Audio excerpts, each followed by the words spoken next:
My name is Dr. Tony Hart, and I grew up in the Philadelphia area. I'm the son of Dr. B. Sam Hart.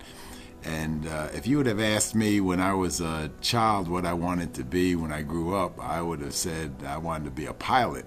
My father was a private pilot, and I flew with him. He would fly to different meetings, and I went to a lot of the various assemblies with him as a young man, as a teenager. And I joined, because of my interest in flying, I joined the Civil Air Patrol as a cadet. And I was in the Civil Air Patrol until I went away to school, to college, and joined ROTC. However, I never went into active military because the Vietnam War was going on in the mid-'70s when I was in college, and leading into my third year, I decided maybe I didn't want to go that route. So I left the flying behind and pursued different business opportunities that were in front of me. However, when I had children, I had a son who was interested in aviation. He wanted to be an air traffic controller, and I told him about Civil Air Patrol, and he joined the squadron that was near us in Willow Grove, Pennsylvania, at the naval base there.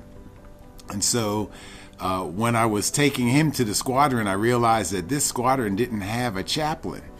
And chaplains are a very important part of the Civil Air Patrol cadet program. So I volunteered that I would become a Civil Air Patrol chaplain. I had just finished seminary and had MDiv, which is a requirement, the Master of Divinity.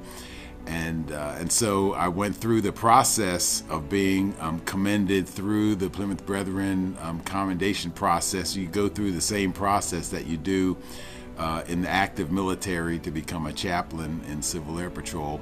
But what that did is it put me in a position where I was in charge of what they call moral leadership. And the cadets, in order for them to get promoted through the various ranks, they had to accumulate a certain number of hours of moral leadership. And so the cadets were very anxious to come into our program and to sit under my tutelage.